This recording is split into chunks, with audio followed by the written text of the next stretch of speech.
इजराइलियों के पास वाचा की का संदूक था और आपकी महिमा वहां उतरती थी।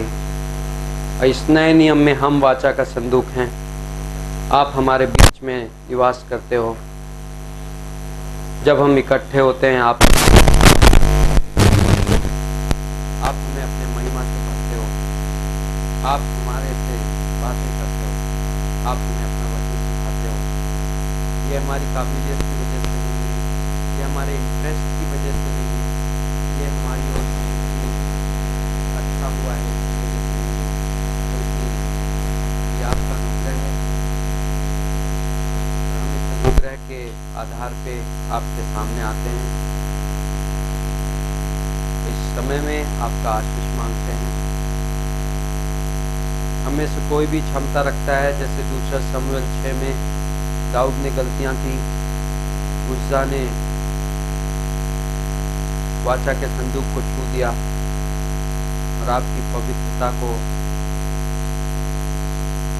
छूने की वजह से उसकी जान गई।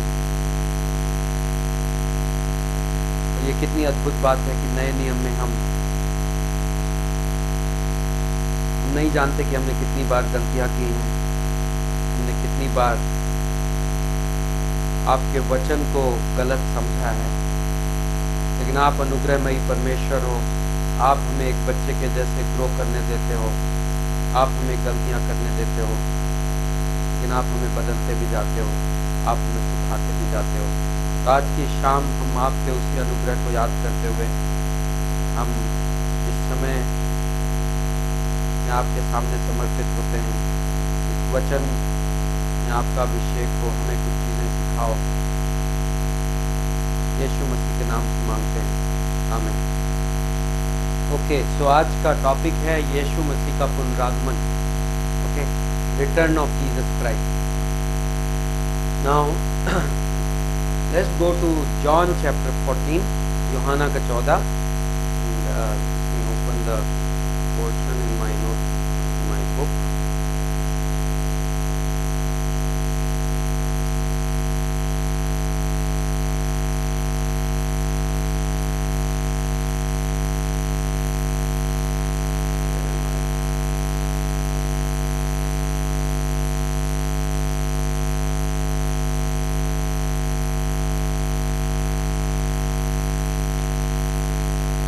Okay. सो यूहन्ना, मैंने कुछ वर्ड्स लिखे हैं, टेक्निकल वर्ड्स हैं, and maybe one by one मैं एक्सप्लेन करूंगा। यूहन्ना का 14, जॉन चैप्टर 14 वर्सेस 1 to 3। यूहन्ना 14 1 2 3। यीशु मसीह के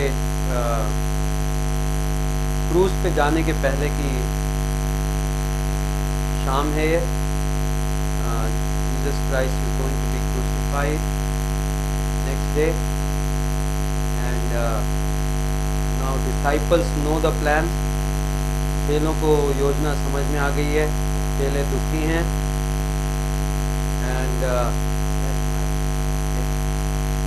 and उनके दुख को देख के, seeing that they are discouraged, Jesus Christ says these things. Okay, this is a promise, ये वादा दिया उसने। and brother Snehal and Jennifer Gujarat से लौटे हैं।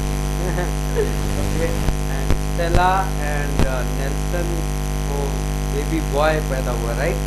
तो उन लोगों ने आप सबको खबर भेजी है। थैंक यू प्रार्थना करने के लिए। कि आपने नहीं की प्रार्थना, उसके लिए भी थैंक मे भी आप में से कईयों को पता भी नहीं रहा होगा, मुझे भी रिसेंटली पता चला था। तो स्टेला नेल्सन इस क्लास में भी आके बैठे हैं, शादी के पहले वो यहाँ आए थे। तो Yeshu Masih, John chapter 14 verse 1, Yeshu मसीह ने कहा, do not let your heart be troubled, believe in God, believe also in me. तुम्हारा मन व्याकुल ना हो, तुम परमेश्वर पर विश्वास रखते हो, उस पर भी विश्वास रखो। So that means that the disciples were troubled. Okay, व्याकुल क्यों troubled थे? He is going to die, वो जा रहा है, राइट। मेरे पिता के घर में बहुत से रहने के स्थान थे, यदि ना होते तो मैं तुमसे कह देता, क्योंकि मैं तुम्हारे लिए जगह तैयार करने जाता हूँ। This Sunday, Pastor Shala was teaching that, right? In my father's house are many dwelling places. If it was not so, I would have told you, for I go to prepare a place for you. ये स्वर्ग का जिक्र है, it's mention of heaven.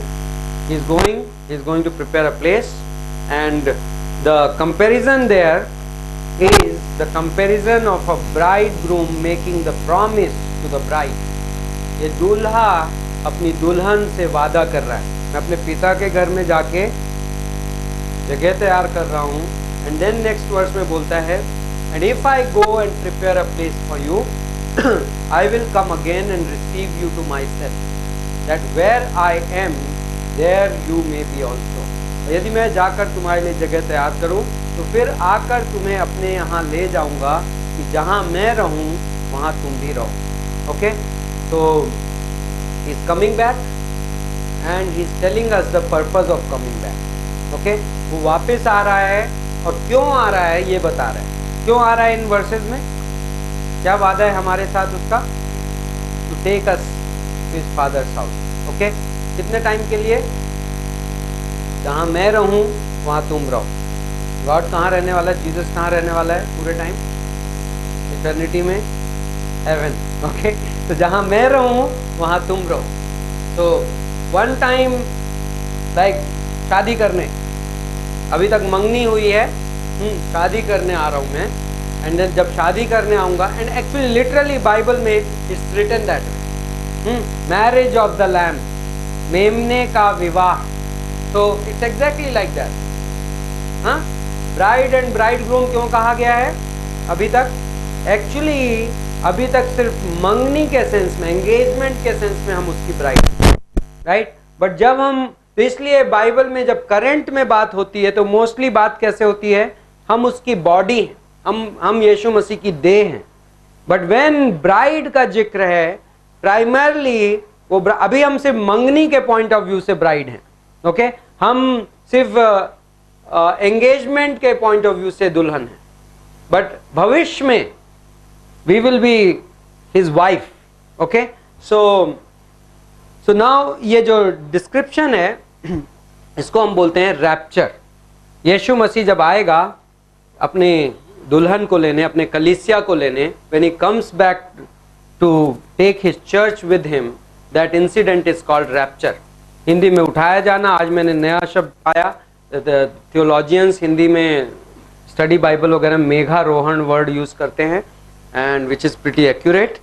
Now इस घटना का description आपको पहला थिस्सलुनीकों की किताब में भी मिलता है। ओके, फर्स्ट थिस्सलुनियंस चैप्टर 4, पहला थिस्सलुनीकों का चौथा अध्याय, सो वर्सेस 13 to 17। ओके, पहला थिस्सलुनीकों का 13, चौथा अध्याय 13 से 17। If you go there,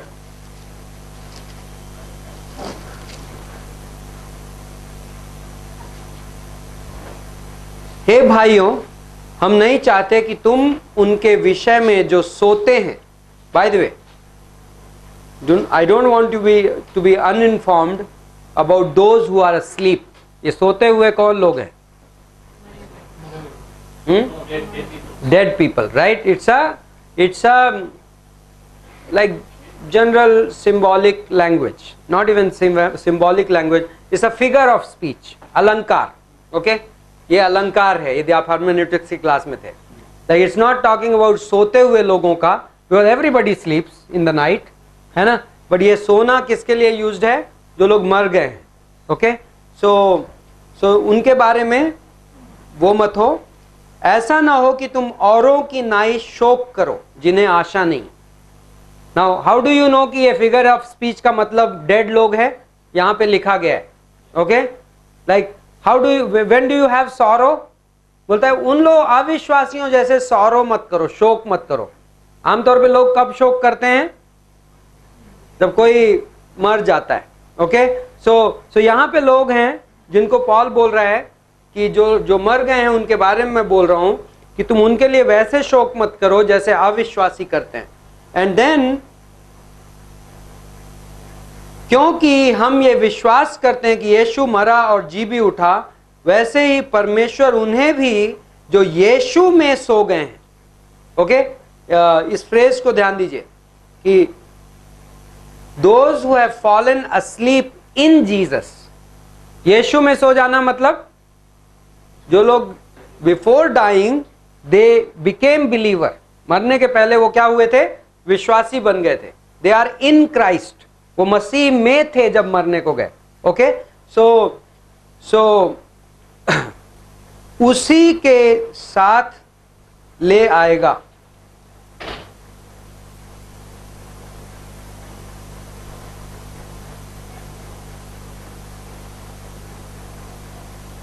Even so God will bring with him, King James क्या बोलता है, can you read it? Okay, bring with him. Now verse 15, क्योंकि हम प्रभु के वचन के अनुसार तुमसे ये कहते हैं।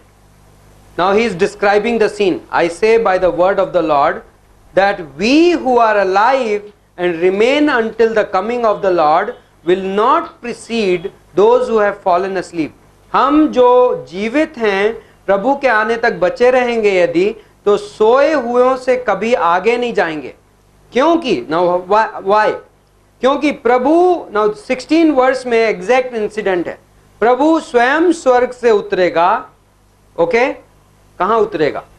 उस समय ललकार और प्रधान दूत का शब्द सुनाई देगा और परमेश्वर की तुरही फूंकी जाएगी और जो मसीह में मरे हुए हैं वे पहले जी उठेंगे। ओके, सो अकम्पनिंग इंसिडेंट्स बता दिया। And then it says dead in Christ will rise first, and तब हम जो जीवित और बचे रहेंगे उनके साथ बादलों पर उठा लिए जाएंगे कि हवा में प्रभु से मिलें, और इस रीति से हम सदा प्रभु के साथ रहेंगे। So then we who are alive will rise together with them. पहले वो आएंगे लेकिन हम पीछे से जाएंगे, बट दोनों हवा में सेम टाइम पे मिलेंगे। And then we will meet Christ, right? कहां पे? Clouds, right? Does it say clouds?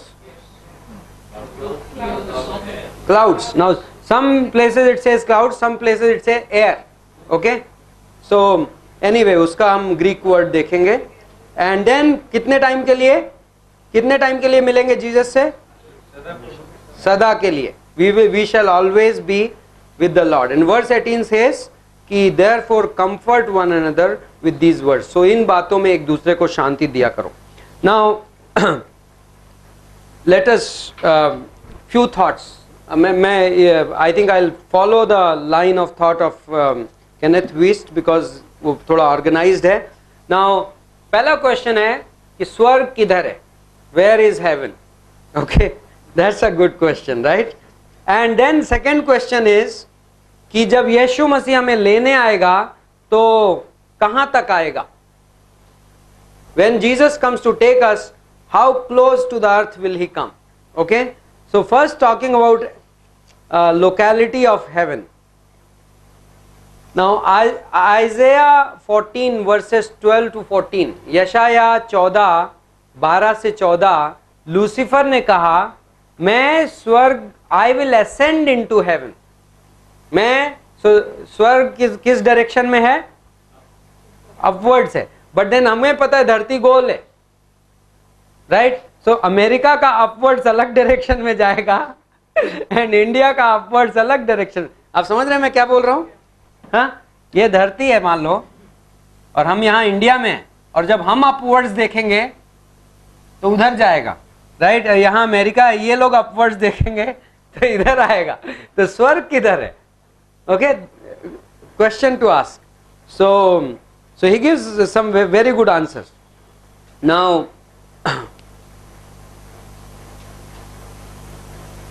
let's go to Isaiah 14, यशाया 14.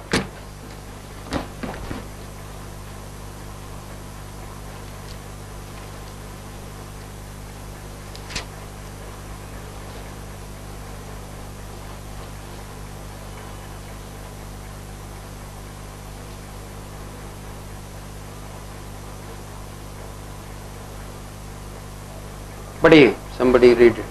12 और के चमकने वाले तारे, तू कैसे आकाश गिर पड़ा है, तू जो जाति जाति को हरा देता था, तू अब कैसे काट कर भूमि पर गिराया गया है। तू मन में कहता तो था, मैं स्वर्ग पर चढ़ूंगा, मैं अपना सिंहासन को ईश्वर के तारागण से अधिक ऊंचा करूंगा और उत्तर दिशा की छोर पर सभा के पर्वत पर विराजूंगा। मैं मेघों से भी ऊंचे ऊंचे स्थानों पर ऊपर चढ़ूंगा, मैं परम प्रधान के तुल्य ठहरूंगा। Okay, so where is the word used north? King James में है? Which verse? Verse 13, right? So it says on the farthest side of the north. So that means heaven किस direction में है? North. So यदि ये अर्थ है, ये north pole है, right? So ये upwards है, okay? Like north का extreme. Like there is a direction. Now इससे कोई फर्क नहीं पड़ता हमें, बट किसी दिन कोई अनबिलीवर आपको कंफ्यूज कर सकता है, बिकॉज हम साइंटिफिक एज में रहते हैं। जब तक दुनिया ये लोग ये सोचते थे फ्लैट है, तब तक आप ऊपर देखोगे तो किधर से भी ऊपर देखोगे सेम डायरेक्शन में स्वर्ग आता। बट नाउ अब हमें पता है धरती गोल है, तो बट देन नाउ कितना दूर है स्वर्ग, कितना दूर है? अबव द स्टार्स बोलता है, सितारों के ऊपर। नाउ सितारे कितनी दूर तक हैं? मॉडर्न साइंस और मॉडर्न एस्ट्रोनॉमी, राइट, खगोल शास्त्र, लाइक कितने light years, like many light years. हाँ, लाइक इसमें उसने फिगर्स दिए हैं अभी तक जितने स्टार्स डिस्कवर्ड हैं वो 500 मिलियन लाइट ईयर्स तो उसको यदि डिस्टेंस किलोमीटर में कन्वर्ट किया जाए तो इतना, you want me to write the number? no, much more. So he writes the number like just for the sake of having fun, like as far as your thoughts. Exactly. That's how it will be. Like what will be the speed with which Jesus will come? या अभी भी स्वर्ग से जो communication होता है वो किस स्पीड से होता है? कितने बार? 3 okay, so this is the number. This is how far not the heaven, स्वर्ग इतना दूर है हम ये नहीं कह रहे हैं. This is how far, कितनी दूर तक के सितारे देखे गए हैं.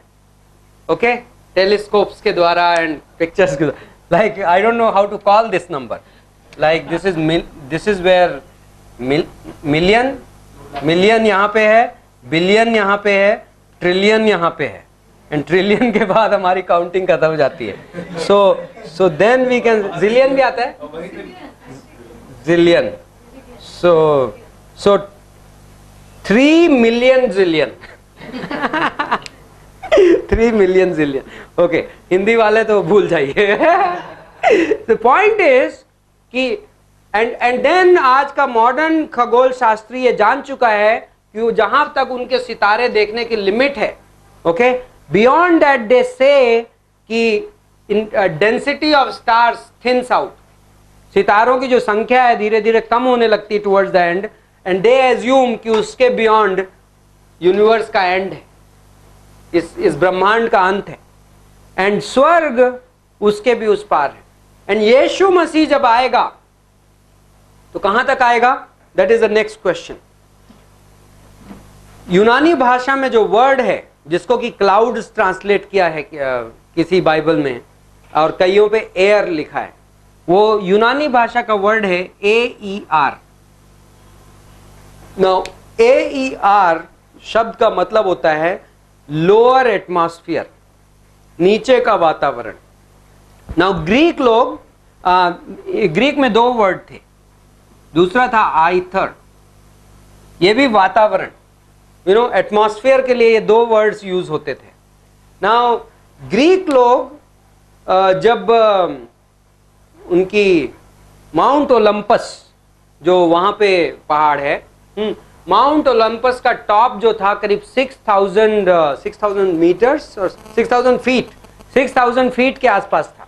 तो जब माउंट ओलंपस के ऊपर से जब देखते थे तो नीचे के हिस्से को, एटमॉस्फेयर को एयर बोलते थे, एंड उसके ऊपर के एटमॉस्फेयर को आइथर बोलते थे। ओके, जो वर्ड यूज किया गया है कि यीशु मसीह कहां पे आएगा, हम कहां पे मिलेंगे यीशु मसीह से, वातावरण में मिलेंगे, बट कहां मिलेंगे, एयर में मिलेंगे। दैट मीन्स डेफिनेटली 6,000 फीट का जो हाइट है उसके अंदर तक वो आएगा।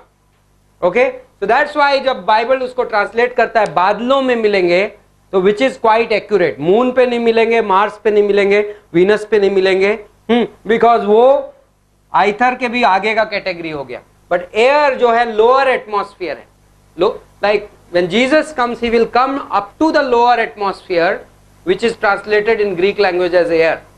That's why many Bibles translate it as clouds. So हम उठाए जाएंगे, will be taken up in the rapture, and where do we meet Christ? At the clouds. Okay? So Thessalonians में हिस्ट्री बता रही है कि Thessalonians को एक रॉन्ग टीचिंग मिल गई थी। There was एक गलत शिक्षा मिली थी। अपोस्टल पॉल के नाम से लिखा हुआ एक चिट्ठी मिला था, falsely signed by somebody else on the name of Apostle Paul. Okay? नए नियम में। And as a result of that, people were already saying that the day of the Lord has come. प्रभु का दिन आ गया है। उस चिट्ठी में क्या लिखा था कि day of the Lord has come. And क्या इंप्लीकेशन थे, लाइक आज भी वो उस टाइप की एक टीचिंग एग्जिस्ट करती है, हम उस पर जाएंगे थोड़ी देर के बाद। बट यदि यीशु मसीह का दिन आ गया है, ऑलरेडी हम उसमें जी रहे हैं, ट्रिबुलेशन पीरियड चल रहा है, कई लोग कहते हैं अभी already. But what is the implication of that? Number one implication is, यदि हम यहाँ छूटे हुए हैं, like if we are here and the day of the Lord is come, then it's very discouraging, right? कि हम अभी भी यहाँ, लाइक यीशु मसीह का दिन आ गया है, फिर भी हम यहाँ। Secondly, what these people were saying in Thessalonica में ये लोग क्या बोल रहे थे, अब तो प्रभु का दिन आ गया, अब जॉब करने की क्या जरूरत है, अब अपना बिल पटाने की क्या जरूरत है, अब चलो चर्च चलते हैं और आराधना करते हैं और गैर जिम्मेदार जिंदगी, let's like we can afford to live an irresponsible life, like no problem, Jesus has come back, it's very soon, no problem. तो थिस्सलुनिया के लोग वैसे जी रहे थे, they were living like that. So actually on one hand there is no hope, on the other hand you seem to become irresponsible in Christian life, like two wrong teachings emerging out of it. दो गलत शिक्षाएं, एक तो आपको आशा नहीं है, दूसरी like what is the hope now? Like if I'm here and day of the Lord is already come और मैं अभी भी यहीं पे हूँ, वही no situation is changed, तो मेरी आशा क्या है? So actually he says Thessalonica में there were tombstones where it was marked no hope. वहाँ कब्रों पे लोग लिखना चालू कर दिए थे कि कोई आशा नहीं है। So Paul is correcting that error. पौलुस उस गलती को सुधार रहा है कि मैं तुमको बताता हूं कि how will the day of the Lord come, प्रभु का दिन जो आएगा वो कैसे आएगा। यीशु मसीह बादलों पे आएगा और हम, so that's why he is saying कि जो लोग सो गए उनके बारे में परेशान मत हो। पीपल वर सेइंग वो मर गया, पौलुस ने तो कहा था कि यीशु मसीह ने कहा था कि जो मुझ पे विश्वास करेगा वो मरेगा नहीं, बट ये तो मर गया, वो तो इतना फेथफुल बिलीवर था फिर भी मर गया। That's what people are talking and Paul is correcting that error. Paul कहता है नो, निराश मत हो, I want to tell you, हाँ मैं बताना चाहता हूं उन लोगों के बारे में जो सो रहे हैं, उनके बारे में तुम्हें बताना चाहता हूं, हम उनसे आगे नहीं रहेंगे, they will be first, right. So आप जिनको लेके डिस्करेज हो रहे हो वो they will be first in rising up and then हम मिलेंगे, right. So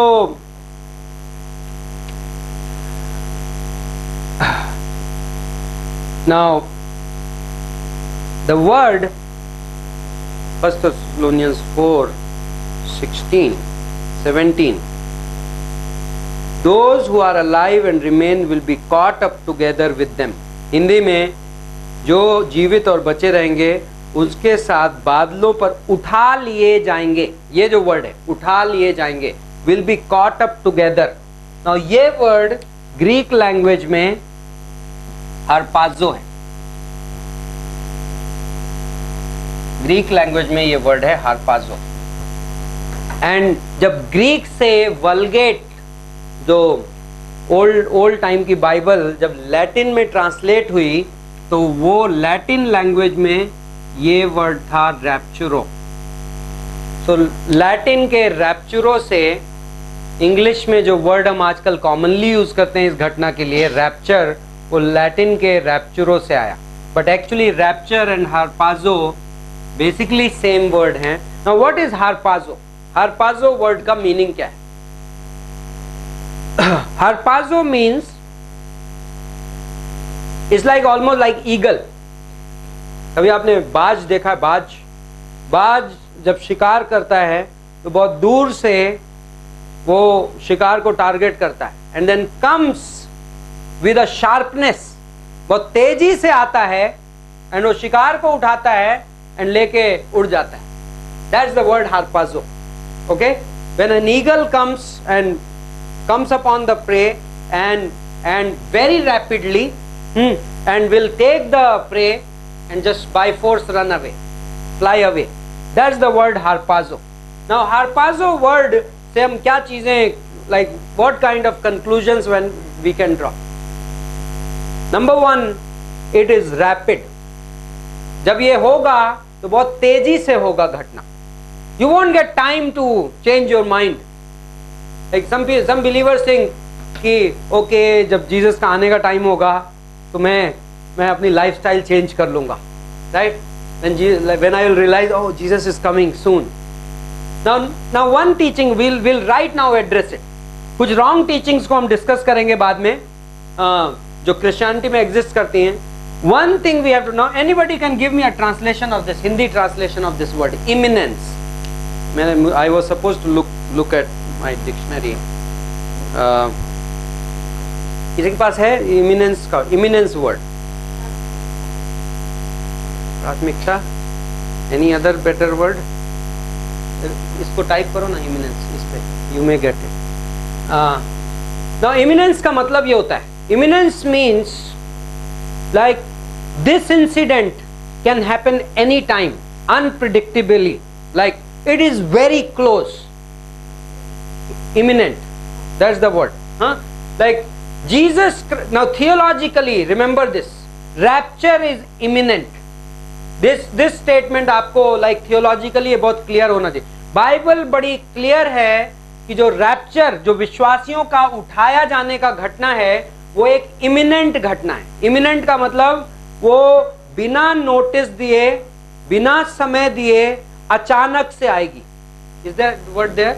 No, it's not there. It's a normal secular dictionary. So rapture, आप स्टूडेंट्स, ये आपका होमवर्क है, आप किसी थियोलॉजिकल बुक में जाके आपको डेफिनेटली ये वर्ड, जहाँ एंड टाइम्स की टीचिंग होगी, ये वर्ड मिलेगा. और आपको हिंदी की थियोलॉजिकल बुक्स में ये वर्ड खोजना है और मुझे इस हफ्ते बताना है. बट इमिनेंट वर्ड, इमिनेंट का मतलब होता है you can not predict it, कि कब होएगा घटना. नाउ व्हाइल मैथ्यू 24, मैथ्यू 25 में जब जीसस से डिसाइपल्स ने पूछा कि आपके आने का हमें चिन्ह बताइए, तो एक्चुअली यीशु मसीह ने, when disciples asked him, tell us the sign of the end of the age and the sign of your return, then Jesus gave them sign. यीशु मसीह ने उन्हें चिन्ह बताए. So the question is Jesus telling them the signs of the rapture? क्या यीशु मसीह उनको ये rapture की घटना के चिन्ह बता रहे हैं? Because if you tell somebody the signs, you know पूरा मैथ्यू 24 का टीचिंग, राइट? कि rumours of war, famines, earthquake, युद्ध होंगे, मेरे नाम पे कई लोग आएंगे. एंड हम कई बार टीचिंग भी देते हैं और हम मैथ्यू 24 पढ़ाते हैं और हम कहते हैं देखो रैप्चर निकट आ रहा है. But do you know, now acts chapter 1, what did disciples ask Jesus? प्रेरितों के काम 1 में। Tell us when are you going to set up the kingdom? What did Jesus say? हमें बताओ राज्य कब स्थापित करोगे? हाँ? No, it is not in me to tell you the signs, time, nothing. मैं नहीं बता सकता क्योंकि ओनली पिता जानता है। So that means there is one aspect of the return जिसके कि चिन्ह बताए जा सकते हैं, लेकिन रिटर्न का दूसरा पहलू है। यीशु मसीह के दोबारा आने के बारे में एक हिस्सा है जिसमें you can not tell the signs, there is no signs available, कोई चिन्ह मौजूद नहीं है। But on the other hand उसके दूसरे आगमन का एक हिस्सा है जिसका आप चिन्ह दे सकते हो। This is the teaching, okay? So rapture is imminent. यीशु मसीह, you got the word? Okay, imminent, that imminent it is, but very asan, that's the word I think we will use. There are 3 words there, other 2 I have never heard. Asan, I think this is the right word. You can start using it and otherwise remember, Hindi students can also remember imminent. Okay, now imminent का मतलब आप rapture के sign नहीं बता सकते। Rapture can happen, rapture कब हो सकता? क्या अभी अगले आधे मिनट के अंदर हमारे बोलते बोलते रैप्चर हो सकता है? हो सकता है। Can the rapture happen within next half a minute? Like it's not theory. Do we believe as Christians कि यीशु मसीह बादलों पे इस वक्त ट्रम्पेट बज सकती है? That's how Bible teaches us. Do you know Paul? Now notice this, First Thessalonians 3:13, 4:13. No, not 4:13. Verse 17. तब हम जो जीवित और बचे रहेंगे, then we who are alive and remain. Is Paul including himself in that verse? He is. Paul खुद को include कर रहा है कि तब हम जो जीवित और बचे रहेंगे उन लोगों के साथ ज्वाइन करेंगे। So Paul is writing this and almost expecting that he will be alive at the rapture. Understood? So परमेश्वर की मर्जी यह है कि हर विश्वासी यीशु मसीह द्वारा उठाए जाने की आशा में जिए। It can happen any moment. किसी I don't remember किसने किसका इंटरव्यू लिया था, but somebody asked somebody, okay, किसी ने किसी प्रचारक को, किसी प्रभु के दास को पूछा था। He said, I like to live as if today rapture can happen. मैं अपनी जिंदगी ऐसे जीना चाहता हूँ जैसे कि यीशु मसीह आज वापस आने वाला हो। Amazing. Now think of that for a minute. यदि हम वैसे जीने लगे, like not in a negative sense जैसे थिस्सलुनीकी लोग जी रहे थे, but there is a amazing positive perspective. यदि यीशु मसीह आज आ रहा है तो देन मेरी जिंदगी बदल जाएगी, right? So and that's exactly now how does Bible close? Behold, I am coming quickly and my reward is with me. ये यीशु मसीह के शब्द हैं बाइबल के आखिरी अध्याय में, रेवलेशन 22। देखो मैं जल्दी आता हूं और मेरा इनाम मेरे हाथ में है। What is that verse talking about? It is talking to unbelievers or it is talking to believers? अविश्वासी के लिए, अविश्वासी के लिए? Because he is talking about इनाम, he is not talking about judgment, right? Like, by the way, remember this, पुनरागमन, second coming of Christ has two contexts, okay? दो पहलू हैं यीशु मसीह के दोबारा आगमन में। एक पहलू pertains to the believer, the other aspect pertains to the unbeliever. When Bible talks about Jesus Christ's second coming, there is a lot of times when it talks about judgment, right? यीशु मसीह की जब day of the Lord, यहोवा का दिन, पुराने नियम की prophecies में बार बार क्या है? खून की बात करता है, bloodshed, destruction, judgement, right? हिसाब लगाया जाएगा। That is how day of the Lord is presented. But then rapture जो रैप्चर का जो पर्सपेक्टिव है, जो पहलू है, वो कैसा है? बिलीवर के लिए। And there what is the perspective? Reward, my reward is no. Okay, what does it mean? Behold I am coming quickly. यीशु मसीह ने कहा देखो मैं जल्दी आ रहा हूं। But how many years back was that written? 2000 years, 95 AD. Now somebody may say 95 AD में यीशु मसीह बोल रहा है देखो मैं जल्दी आता हूं, behold I am coming quickly. What does that mean? Yeah, the whole point is this. This is the correct understanding.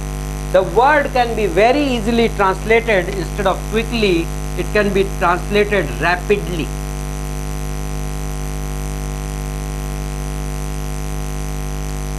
Rapidly मतलब हारपाजो। जब जब जब ईगल आएगा तो लाइक किसी को टाइम नहीं मिलेगा। लूत की पत्नी मुड़ के देखती है पीछे, like you don't even have time for that. आपके पास उसकी गुंजाइश नहीं है।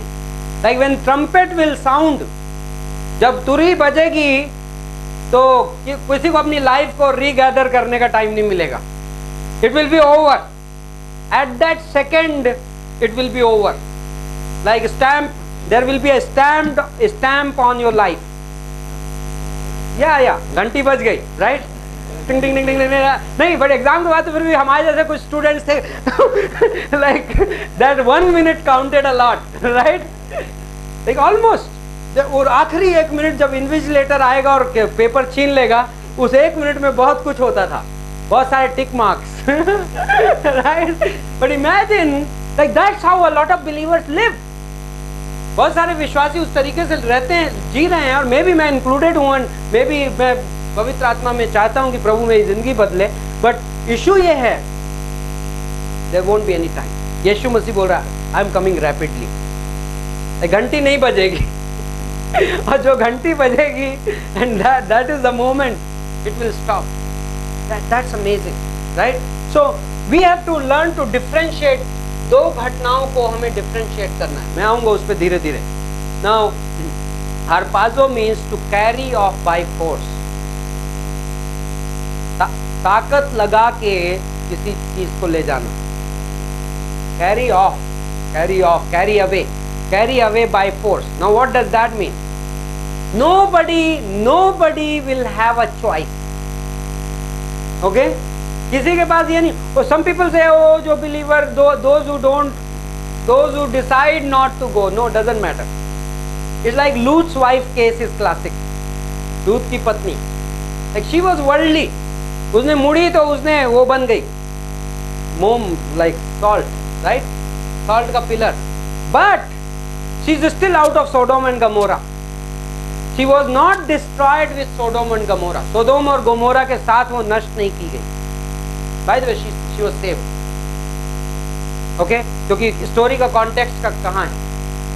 Abraham and God का जो डिस्कशन है वो उसका प्रसंग है। What does Abraham talk to God? 50 righteous तो आप डिस्ट्रॉय करोगे? God says no. 40 whatever, 40, 30, 10 and 10 पे Abraham stops. And God says no, I will not. यदि 10 भी होंगे तो मैं नहीं नष्ट करूंगा। इब्राहिम में हिम्मत नहीं थी कि उसके आगे जाए। एक्चुअली कितने थे?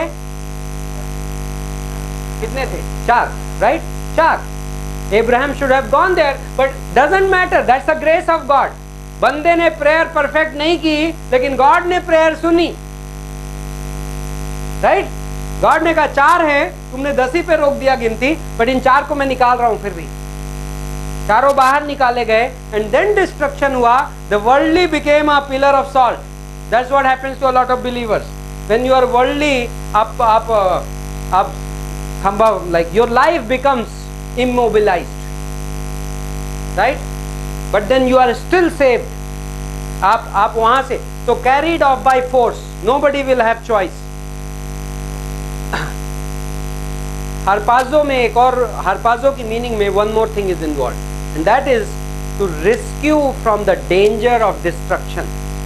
नष्ट होने के खतरे से बचाया जाना। Now harpazo, now rapture के बाद एक और घटना होने वाली है। Okay, there is one more incident which is coming। After the rapture, and that is destructive, and उसको बाइबल में हम बोलते हैं tribulation period. Now remember, Bible में ये वर्ड ट्रिबुलेशन हम क्लेश भी बोलते हैं, क्लेश काल। ये भी मुझे आज अच्छा वर्ड मिला। नाउ यदि आप क्लेश वर्ड को यूज करो या ट्रिबुलेशन वर्ड को यूज करो, तो आप इन जनरल लैंग्वेज में आप कई तरीके से यूज कर सकते हो। If somebody is going through persecution, आप उसको भी ट्रिबुलेशन बोल सकते हो, right? Through trials and tribulations, through many tribulations, कई क्लेशों के द्वारा। So that can be used in a general language also, but we are talking about a time period. एक इस दुनिया के इतिहास में एक टाइम पीरियड आने वाला है जो कि कितने साल का है? 7 साल का है। Some people may not believe कि ये exactly 7 साल का है। बाइबल में से बड़ा इजीली प्रूव किया जा सकता है ये पीरियड। रेवलेशन की किताब में 7 मल्टीप्लाइड बाई 360 जितना होता है 1260, राइट? नहीं, 1260 इज 1260 इज इट? नहीं, बट एनीवे 7 मल्टीप्लाइड बाई 360 जितना होता है, एंड 3.5 मल्टीप्लाइड बाई 360 जितना होता है, ये नंबर आपको बाइबल में मिल जाएंगे प्रकाशित वाक्य की किताब में, right in the book of revelation. Why? Because tribulation period 7 साल का है। दानियल का 9वां अध्याय वर्सेस 25 से 27, Daniel chapter 9 25 to 27।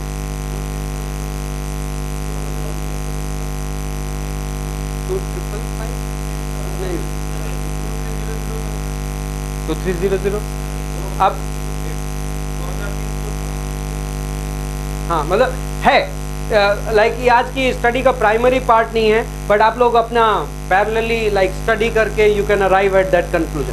But 7 year का टाइम पीरियड बाइबल में क्लियरली नोटेड है।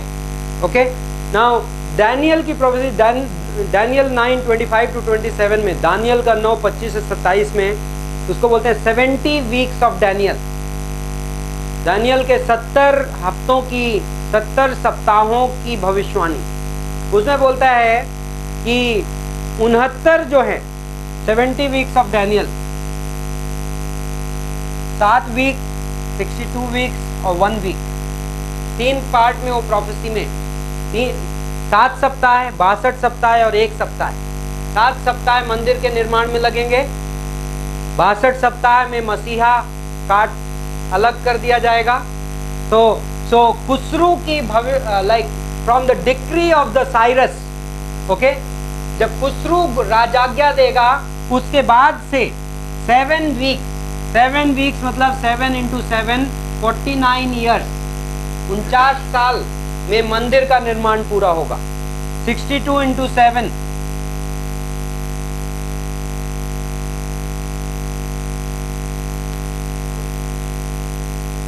434 साल प्लस 49, ओके, तो 483 साल में मसीहा, यीशु मसीह के क्रूसिफिक्शन की भविष्यवाणी दानियल 9 25 से 27 में एग्जैक्टली कब होगी? 483 साल। नो क्वेश्चन, मैं ये बड़ा फास्ट इसलिए जा रहा हूँ कि ये दूसरे विषय का पार्ट, बट ये 1 वीक जो है, 1 सप्ताह है। परमेश्वर कहता है दानियल की किताब में, मेरे लोगों के लिए 1 सप्ताह है, मेरे लोगों के लिए। ये कौन है मेरे लोग? दानियल से जब बात कर रहा है God, when he is talking to Daniel, who are my people, he is not talking to church, Israel के लिए। इजराइल के लिए 1 more week is left. After Jesus Christ is cut off, that 1 week is remaining, which nobody knows where is that 1 week in the timeline. So this is how it happened, but I'll not. So this 1 week is basically 7 years. 7 साल है, और ये 7 years tribulation period है, क्लेश का समय।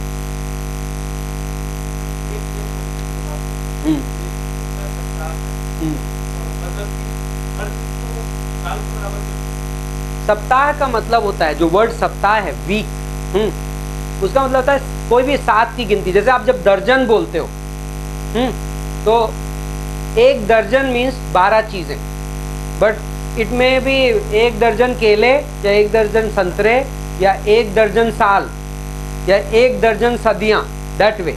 तो यहाँ पे 70 सप्ताह जब बोला जा रहा है तो सप्ताह कितने दिन का होता है? 7 दिन का होता है नॉर्मली। सप्ताह मीन्स 7 दिन, बट यहाँ पे सप्ताह वर्ड का यूसेज हुआ है 7 के झुंड के तौर पे। 7 सालों के एक झुंड को एक सप्ताह बोला, तो 70 सप्ताह मतलब 70 गुणे 7 साल।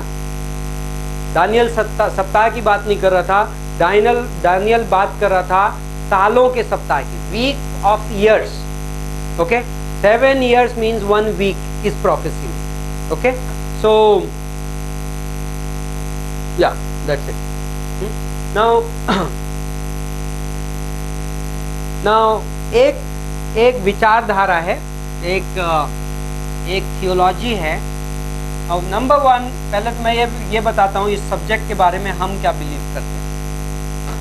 हम बिलीव करते हैं प्री ट्रिबुलेशन रैप्चर में, पूर्व क्लेश मेघारोहण। तो सपोज आने वाले टाइम की, this is not a eschatology class. Eschatology का मतलब जानते हैं आप लोग? Eschatology, study of end days. Okay, अंत दिनों का अध्ययन, एस्केटोलॉजी। नाउ आज की क्लास एस्केटोलॉजी क्लास नहीं है, लेकिन फिर भी मैं आपको एक हल्की सी क्विक टाइमलाइन ड्रॉ करके देता हूँ। 33 AD यीशु मसीह सूली पे मरा, राइट? नाउ मे बी आज हम सन 2013 में,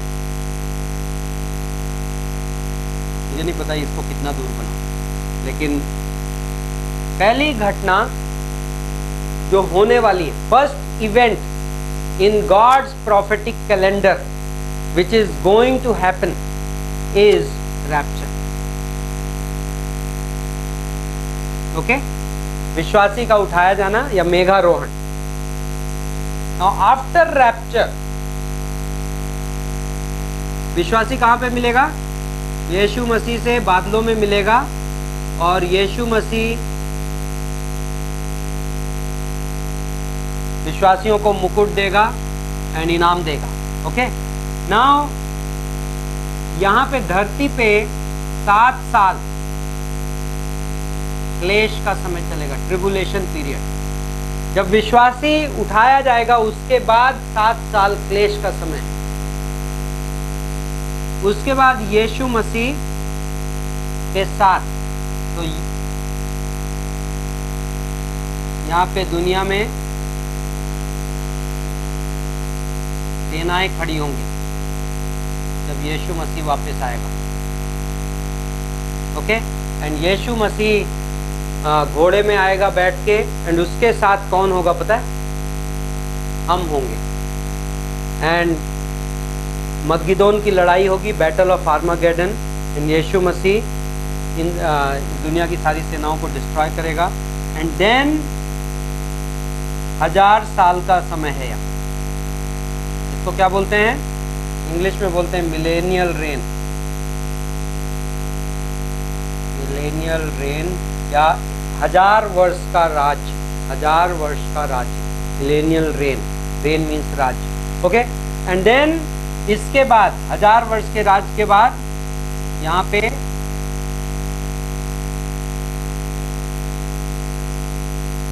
व्हाइट थ्रोन जजमेंट, श्वेत सिंहासन का न्याय। व्हाइट थ्रोन जजमेंट के बाद 2 डायरेक्शन में हिस्ट्री चली जाएगी, हेवन और स्वर्ग और नर्क, इटर्निटी, अनंत। ओके, तो ये रफली एक डायग्राम है। मैं ये आपको इसलिए बता रहा हूं कि फिर मुझे आपको टीचिंग एक्सप्लेन करना थोड़ा आसान हो जाएगा। नाउ इस डायग्राम में आप देखेंगे रैप्चर यहां पे है, और उसके बाद 7 साल का क्लेश। ओके, पहले रैप्चर, बाद में क्लेश का समय। नाउ कई लोग ये सिखाते हैं, कई टीचिंग है जो बड़ी स्ट्रांग है कई जगहों पे,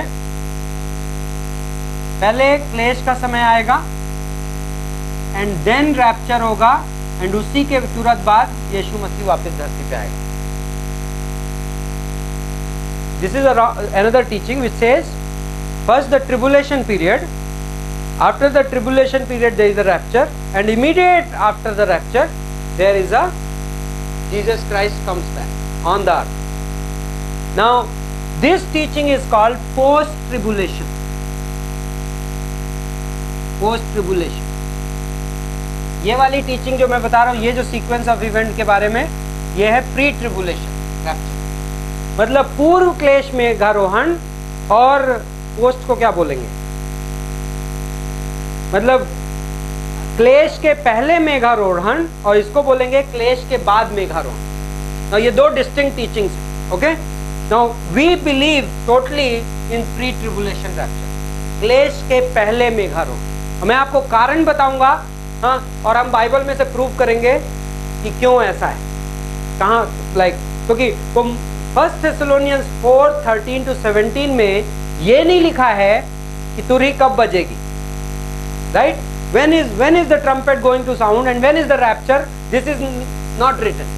ओके, so एक ग्रुप ऑफ पीपल है जो ये टीचिंग को सब्सक्राइब करते हैं, वो कहते हैं ये प्री ट्रिबुलेशन गलत है।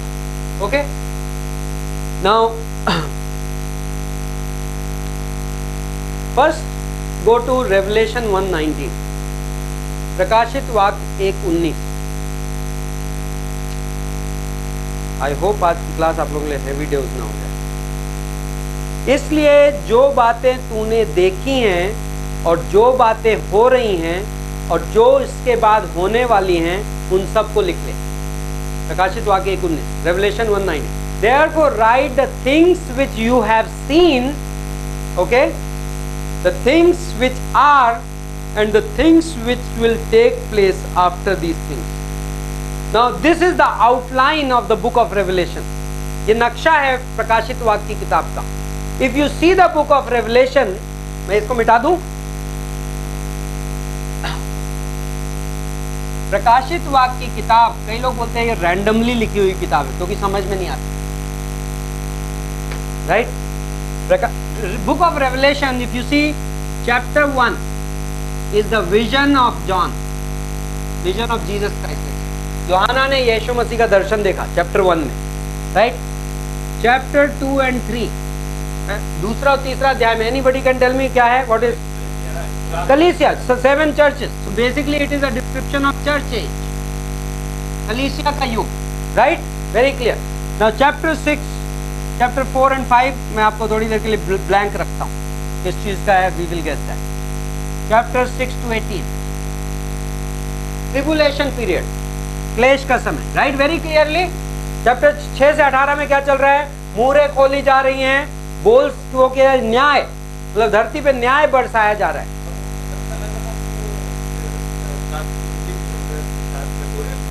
यस, तो तीन 7 मुहर, 7 कटोरे और 7 तुरहियां, 7 तुरहियां, पहले तुरहियां है ना, 7 तुरहियां, फिर 7 कटोरे, फिर 7 मुहर, है ना? So tribulation period. Now tribulation period के लिए बाइबल में 2 और नाम दिए गए हैं। I will use it here only. Time of Jacob's trouble, time of Jacob's trouble, याकूब की मुसीबत का दिन। Where is it? It's in Jeremiah 30, Jeremiah 30, I think verse 17, Jeremiah 30. I hope I get it here somewhere. I don't have it here. मैं आपको थोड़ी देर के अंदर देता हूँ। जेरेमाया 30 वर्स, याकूब की मुसीबत का दिन। तो किसकी मुसीबत? इज इट चर्च का मुसीबत का दिन? Time of tribulation, this is Jacob's trouble. Another word is God's wrath, परमेश्वर के गुस्से का समय। What is God doing? Revelation 6 to 18 में परमेश्वर इस धरती पे अपना गुस्सा बरसा रहा है।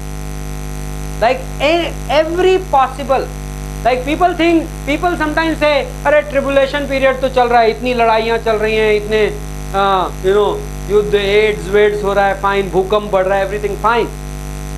बट यदि आपने डिस्क्रिप्शन पढ़ा है रेवलेशन 6 to 18 का, तो आप रैशनली किसी भी एंगल से नहीं बोल सकते कि अभी ट्रिबुलेशन पीरियड चालू हो गया। If you have read the description, that description is horrible. आप बर्दाश्त नहीं कर पाओगे क्योंकि परमेश्वर के गुस्से का समय है। Okay, that is not, that time frame is not yet come. Okay, when that time will come you won't have to define it, it will be very obvious. बड़ा साफ साफ दिखेगा जब वो परमेश्वर के गुस्से का दिन आ जाएगा। अभी परमेश्वर का अनुग्रह का दिन चल रहा है। दैट्स वाई हम सब गड़बड़ी भी कर लेते हैं, फिर भी यू नो फिर भी अनुग्रह मिलता है। अभी तक रोटी बंद नहीं हुई है right. So then Revelation 19, what do you see in Revelation 19 and 20? अच्छा, हाँ, यस, हाँ, वो सब इसके अंदर आ गया। हाँ, यस। सो नाउ ओके, तो मैं कह सकता हूं marriage of the lamb. Okay, marriage of the lamb, bride is ready, ये भी कहा गया है यहाँ पे, ब्राइड इज रेडी, दुल्हन तैयार है, राइट। इस चैप्टर में आपको देखने मिलता है। एंड देन दूल्हा और दुल्हन साथ में आते हैं। Okay, so return on earth, कहां पे आते हैं? साथ पे, धरती पे आते हैं। बैटल ऑफ आर्मागेडन है उन्हीं चैप्टर्स में, मगिदोन की लड़ाई है। ये सब कहां पे हो रहा है? रेवलेशन 19 and 20 में। एंड एक्चुअली मुझे 19-20 को सेपरेट करना चाहिए था। रेवलेशन 19 में ये चीजें हैं और 20 में क्या है पता है? 1000 साल का राज्य। ओके, 1000 ईयर मिलेनियल रेन, 1000 साल का राज्य। ओके, नाउ 20 में ही एक और चीज है, क्या है पता है? श्वेत सिंहासन, व्हाइट थ्रोन जजमेंट। एंड 21-22 में क्या है? जेरूसलम, लाइक इटर्निटी, अनंत, स्वर्ग, स्वर्ग का description. Now look at this sequence, and जो मैंने टाइमलाइन आपको ड्रॉ करके दी थी, दोनों मैच करती है। इट इज नाउ, यहां पे मैंने फिल नहीं किया क्योंकि ये जो घटना है बड़ी थोड़ा सा कंफ्यूजन है स्कॉलर्स के बीच में। इस घटना को आप रियली में बिल्कुल आप स्ट्रिक्टली जाओ तो प्रूव नहीं कर सकते हो कि रेवलेशन 4 and 5 रैप्चर का है, बट मैं टोटली बिलीव करता हूं, मोस्ट अच्छे स्कॉलर्स टोटली बिलीव करते हैं कि प्रकाशित वाक्य 4 और 5, Revelation chapter 4 and 5 are description of rapture. So I will fill rapture here. Now very briefly कुछ चीजें देखो। रेवलेशन 4 and 5 में आप क्या देखते हो? People from tribes and nations, right, दुनिया की जातियों के लोग और राष्ट्रों के लोग, they are gathered around the throne and they are worshipping the lamb, right. कौन है ट्राइब्स एंड नेशंस के लोग? We. So suddenly, and you know Revelation 4 how does it begin? प्रकाशित वाक्य 4 की शुरुआत कैसे होती है? God says to John, come up and see, ऊपर आके देखो, एंड स्वर्ग में एक खिड़की खुल गई, है ना, और गॉड ने कहा मैं तुम्हें कुछ दिखाऊंगा। तो रेवलेशन 4 की बिगनिंग में स्वर्ग में विंडो खुल जाती है, एंड यूहन्ना ऊपर देखता है, एंड उसको ट्राइब्स एंड नेशंस के लोग दिखते हैं, वो आराधना करते हुए और अपने मुकुट परमेश्वर के कहां पे रखते हैं? चरणों में रखते हैं। What is that scene of rapture? Now rapture के इमीडिएटली बाद क्या होने वाला है? ऊपर बीमा न्यायासन। बीमा न्यायासन में क्या मिलेगा आपको? मुकुट मिलेंगे।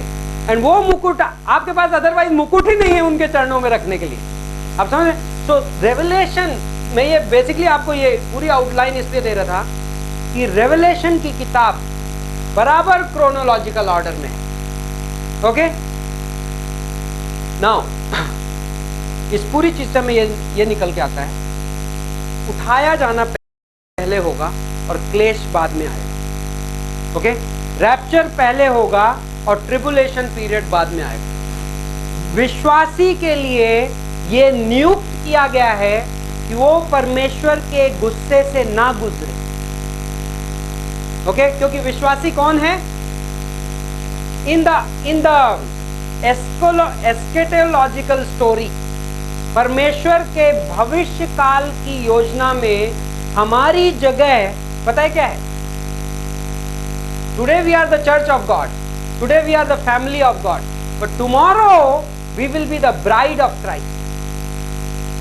ठीक है, हम आज यीशु मसीह का कलीसिया हैं, बट कल भविष्य में परमेश्वर के कैलेंडर में, फ्यूचर में, तो हम कौन है पता है?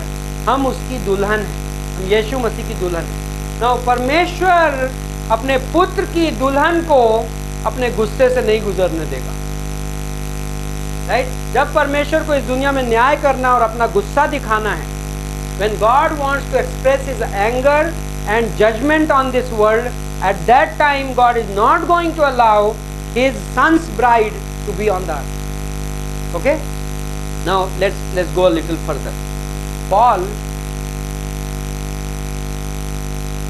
Philippians 1:6 में, by the way, old testament में एक वर्ड था डे ऑफ द लॉर्ड, यहोवा का दिन। Okay, when you look at the prophecy, आपको बार बार मिलता है यहोवा का दिन। जोएल नबी की किताब यहोवा का दिन, ओके, लाइक आइज़ाया की किताब day of the Lord, mica की किताब डे ऑफ द लॉर्ड, यहोवा का दिन। बहुत हाँ, सरपन्या में रहेगा। Like most profits day of the Lord का जिक्र करते थे, यहोवा का दिन। क्यों? क्योंकि किसको प्रीच कर रहे थे? यहूदियों को प्रीचिंग कर रहे थे। Now in the New Testament, do you often find the description of day of the Lord? नहीं, सडनली वो फ्रेज नए नियम के लेखकों के पास से गायब है। क्यों? नए नियम में एक और फ्रेज है जो आपको ओकेजनली मिलती है। वो कौन सी है पता है? Yes, day of Jesus Christ, Yeshu मसीह का दिन। फिलिपियों का 1:6, यीशु मसीह का दिन। Now why is it now यीशु मसीह का दिन? जो नए नियम के लेकर बिलीवर्स को, न्यू टेस्टमेंट बिलीवर्स को यीशु मसीह का दिन क्यों बताया जा रहा है? दूल्हे के लिए सबसे बड़ा दिन कौन सा होता है? शादी का दिन, right? Like if you are going to be married in next 1 year and you are planning your marriage, then one day which occupies your mind is what? The day, right? तो यहाँ पे अभी किसी का डे फिक्स नहीं है, so so day of Jesus Christ means which day? Philippians 1:6 में day of यीशु मसीह का दिन कौन सा दिन है? The day of rapture. Like दुल्हन दूल्हे से मिलने के लिए जितनी एक्साइटेड है, उससे ज्यादा एक्साइटेड दूल्हा दुल्हन से मिलने के लिए है, right? Make sense, right? So like Richard is doing like this. I don't know why. ये सब समझ गया। इसके लिए उसको ट्रांसलेशन नहीं लगता।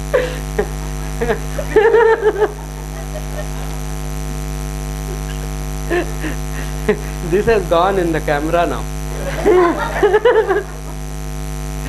Wow. Okay. Now write these. Paul in Philippians 4:5. Paulus फिलिपियों के 4:5 में. Peter in 1 Peter 1:13-15. पत्रस, पहला पत्रस 1:13-15 में. यूहाना 1 John 3:2-3. पहला यूहाना 3 अध्याय 2 और 3.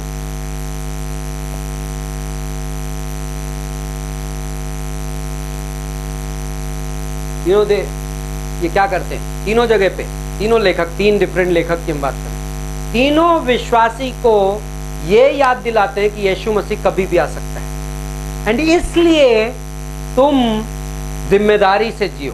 लाइक हम उस तीनों के मैसेज को यदि ट्रांसलेट करें सिंपल वर्ड्स में, तो मैसेज ये है कि because Jesus Christ is coming soon, therefore live your life spiritually. That's the message. Hindi में अभी बोला ना, पहले हिंदी बोला। लाइक चूंकि यीशु मसीह जल्दी आने वाला है, चूंकि यीशु, अब सुनो, चूंकि यीशु मसीह जल्दी आने वाला है, इसलिए अपना विश्वासी जीवन जिम्मेदारी से जियो। एक पास्टर की कहानी है। एक पास्टर ने अपने कॉन्ग्रेगेशन में किसी को अपॉइंटमेंट दिया, किसी पर्टिकुलर डे में he wanted to visit them, तो he said I will come on Monday evening. Okay, उस घर में बच्चे थे, तो तो घर वालों ने बच्चे घर खराब करके रखते हैं, they spoil the house. So pastor was coming, right? So not in our church, nobody takes it so seriously. But in some churches they do. Okay. But the illustration is valid. So they were like, they kept the house neat and clean, बिल्कुल बढ़िया करके बच्चे, the kids were like the toys had to be in order. And then pastor did not come. Pastor called up, sorry मैं आज busy हो गया, मैं कल आऊँगा. So then again next day kids are under arrest. Like they can't play, they can't do कचरा in the home, है ना, कचरा नहीं कर सकते. Pastor 3 दिन तक नहीं आए and 3 दिन तक kids में. तो तीसरे दिन जब pastor आए, so one of the kids said, oh, now the home will be like home. अब घर घर जैसे रहेगा. Because now a pastor आके गए. Like amazing. What is the illustration? Because pastor is coming, the house is kept neat, right? क्योंकि pastor आ रहे थे तो घर, like there was a, like because you knew someone is coming soon, वो किसी भी वक्त आ सकता है, आप घर को अलग तरीके से रख रहे हैं. And I think that's amazing illustration of like the imminent return of Christ. Like यीशु मसीह आने वाला है, that's fine. लेकिन यीशु मसीह का आना like किसी भी वक्त हो सकता है, that should change our life. This doctrine, right? And that is what Paul, Peter, John सब ये believe करते हैं, right? तो imminent return of Christ, यीशु मसीह का किसी भी वक्त आगमन. Now 2 Thessalonians 2, दूसरा थिस्सलुनीकों का दूसरा अध्याय. Yes.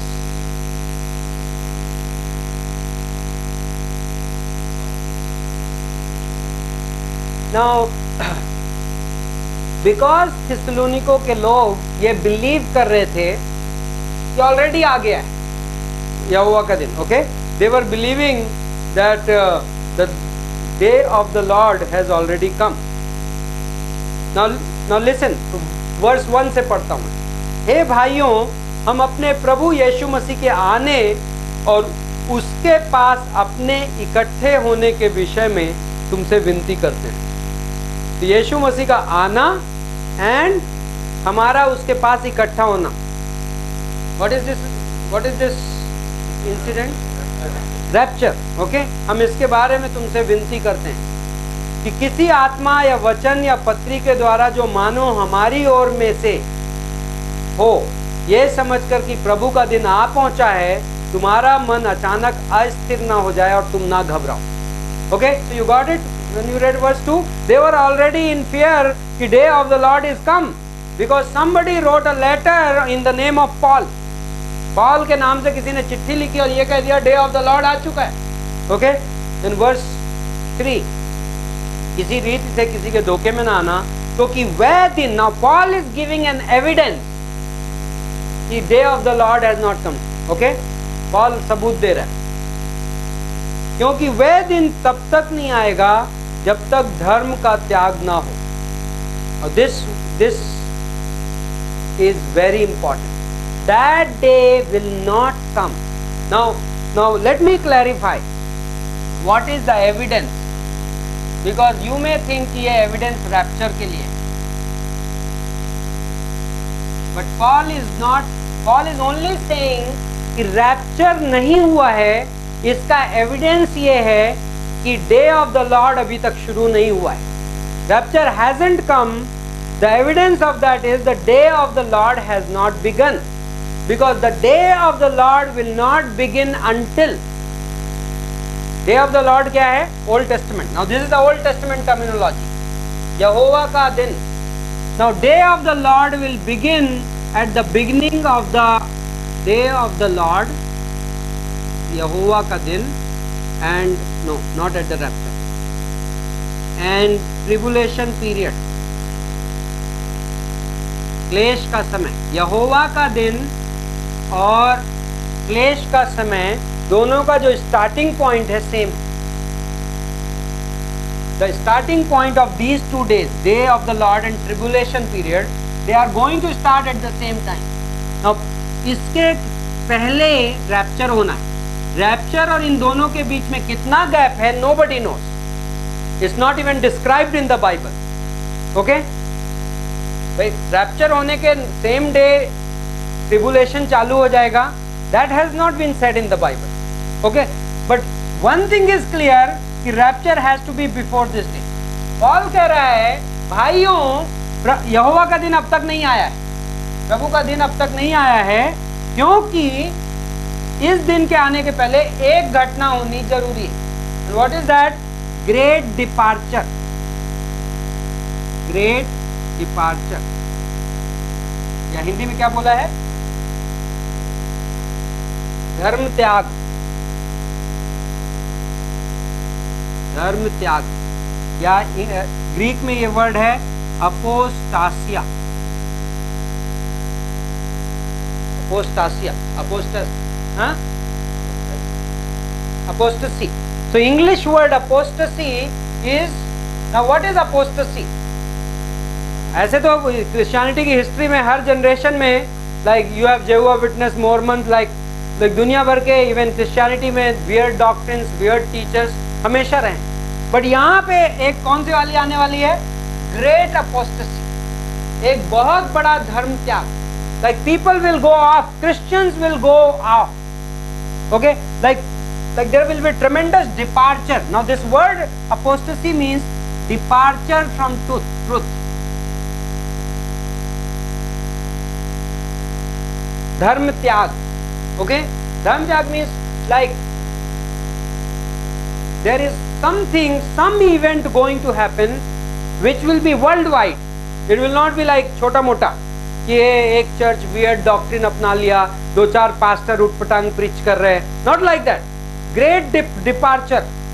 ओके, नाउ एंड दूसरी बात वो वहां पे एविडेंस बोलता है, and the man of sin, कहां गया? पाप का पुरुष अर्थात विनाश का पुत्र प्रकट ना हो। सेकेंड थिंग क्या बोल रहा है यहाँ पे? क्या होगा? Man of sin. ये कौन है?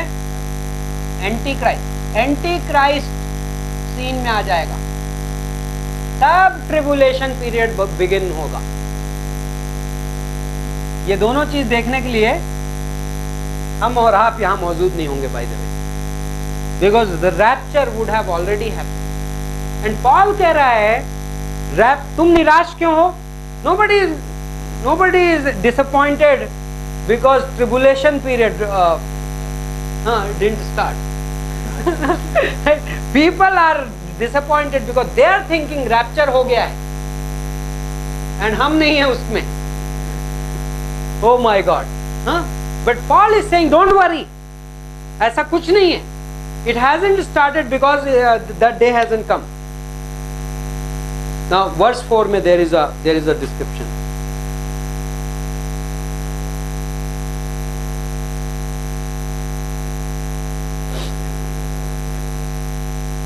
No. Okay. Now वर्स 5 में पॉल बोलता है, क्या तुम्हें याद नहीं कि जब मैं तुम्हारे यहां था तो मैं तुम्हें ये बात समझा के गया था? Don't you remember that while I was with you I taught you, right? And then he says, verse 7 is important, 7वीं पंक्ति, क्योंकि अधर्म का भेद अब भी कार्य करता जाता है, पर अभी एक रोकने वाला है, और जब तक वह दूर न हो जाएगा वह रोके रहेगा। For the mystery of iniquity is already at work, only he who now restrains will do so until he is taken out of the way. So for tribulation period to begin, there is somebody in this earth who is there, that one person, yes, Holy Spirit, जो कि restrain कर रहा है। Iniquity, what is iniquity? अधर्म. Who is the originator of iniquity? शैतान. right? Ezekiel 28:15, iniquity was found in him, अधर्म उसके अंदर पाया गया था, राइट? आज इस दुनिया में इनिक्विटी कौन फैला रहा है? शैतान। बाइबल बोलता है कि वो इनिक्विटी जो है आज रिस्ट्रेन्ड वर्जन ऑफ इनिक्विटी है। Wow, so many murders, so many homosexuality, ये परवर्जन, सब कुछ, इतने के बावजूद this is the restrained version, ये दबा हुआ रूप है। लाइक अभी तक शैतान अपनी मे बी हार्डली 10% फोर्स में काम कर रहा है, जो 90% वो दबा हुआ है। इमेजिन, दबा हुआ शैतान इतना शक्तिशाली है। लेकिन दबाने वाला कौन है? रिस्ट्रेनर कौन है? पवित्र आत्मा। He says, this day will not come until restrainer is taken away. जो बंद का दबाने वाला है वो ले लिया जाएगा। So that means Holy Spirit will be taken away from this earth. पवित्र आत्मा इस धरती से क्या लिया जाएगा? निकाल लिया जाएगा। Now question, where is Holy Spirit today? In the church. Is Holy Spirit there outside?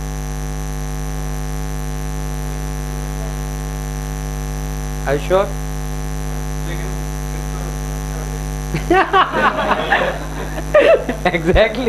Exactly. इसीलिए तो समस्या का समय है ये। क्लेश का समय मतलब समस्या का समय। नहीं, पवित्र आत्मा दुनिया में है। As an omnipresent God, he is everywhere. मैं इसीलिए वो पॉइंट क्लैरिफाई कर रहा हूं। पवित्र आत्मा आज की डेट में भी इस दुनिया में है, पवित्र आत्मा ओल्ड टेस्टमेंट में भी इस दुनिया में था। But then did something change on the day of Pentecost? क्या पिंतकुस्त के दिन कुछ चीज बदली? ही जस्ट केम इन, उसने स्वर्ग से छोड़ के अपना निवास स्थान यहां बना लिया। बट पवित्र आत्मा ओमनी प्रेजेंट गॉड के तौर पे सब जगह है, बट निवास स्थान के तौर पे कहां है? What is the, like Isaiah 66, God ने कहा मैं परमेश्वर हूं और तुम में, स्वर्ग मेरा सिंहासन है, धरती मेरा लाइक पांव का स्थान है, तुम मेरे लिए कौन सा घर बनाओगे? And then God says, but I will live here, like एक नम्र आदमी के दिल में आके रहूंगा। In like I will dwell in a broken and contrite heart. So Acts chapter 2 में होली स्पिरिट ने क्या किया? He made church as his dwelling place and believers personally as his dwelling place. कलीसिया और विश्वासी पवित्र आत्मा का क्या हो गए? निवास स्थान हो गए। He can talk to anybody in this world. He can go to an unbeliever's house. He can work with an unbeliever, but he does not dwell in the unbeliever. आप ड्वेल का मतलब समझते हो? आप ऑफिस जा सकते हो, आप मार्केट में चाय पी सकते हो, आप सब कुछ कर सकते हो, लेकिन लास्ट में अभी जब 10 बजे क्लास खत्म होगी तो आप किधर जाओगे? दुकान से मैं रघुलीना मॉल में चला जाऊंगा। You will go to your home, right? कई लोग इमेजिन कर रहे हैं कि कई लोग जाने की सोच रहे हैं। ओके, नहीं, पर आप लौटोगे। इवन इफ यदि आप गए भी तो आप लौटोगे। So imagine, so Holy Spirit is being removed. Bible says वो जो रिस्ट्रेनर है वो निकाल लिया जाएगा। How? Because church will also be moved. कलीसिया भी निकाल लिया जाएगा, right? So that means this is the moment. ये 2 Thessalonians 2:7 में जब बात कर रहा है, इस क्षण की बात कर रहा है जब चर्च रैप्चर होगा। कलीसिया, जब इस दुनिया में जितने रियल विश्वासी हैं वो उठा लिए जाएंगे। By the way, let's qualify that. Who will be taken up in rapture? Believers in Christ, those who are in Christ, जो मसीह में हैं। It doesn't matter who calls them a Christian, कौन अपने आप को मसीह बोल। इट डजंट मैटर कौन कितनी चर्च अटेंडेंस करता है। इट डजंट मैटर कौन कितनी बाइबल पढ़ता है। इट डजंट मैटर किसके पास कितनी पावर है। Nothing matters. What matters? कौन उठाया जाएगा? Those who are in Christ, जो लोग मसीह में हैं। Now that will be an amazing day of revelation, right? Like really, no, like some Catholics will go up and some Catholics will not. Those who are saved Catholic, जिनके अंदर पवित्र आत्मा रहता है, they will go. And we believe there are people in Catholic church जो कि saved हैं।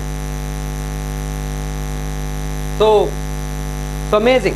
Now very quickly, तो मैं कुछ comments देता हूँ. So this is pre-tribulation rapture. Okay. Now मेरे पास एक book है. This guy gives Norman Geisler, very good scholar, and he gives some amazing reasons. Because you know क्या हुआ था, कुछ महीनों पहले one gentleman sent me a video. Pastor, watch this. मैं हार्डली 12 से 13 मिनट उस प्रीचर को बर्दाश्त कर पाया. He was confidently teaching post-tribulation rapture. Now what is the problem with post-tribulation rapture? पहला थिस्सलुनीकों का 5:9. Read somebody quickly. 1 Thessalonians 5:9.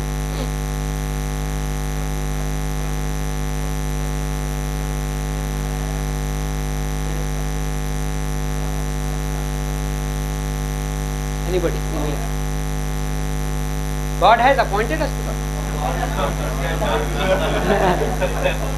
For God has not appointed us to wrath, right? Okay, so God has not appointed us for wrath. परमेश्वर ने हमें अपने क्रोध के लिए नहीं तय किया है. That we have to know.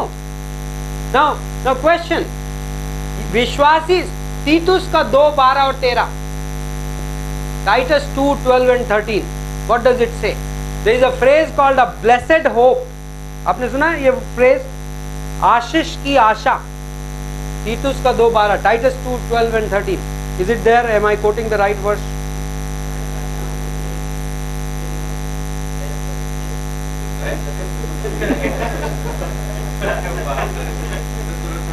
He's reading. Okay, English. Yeah, 2:12 and 13. Blessed hope किसमें?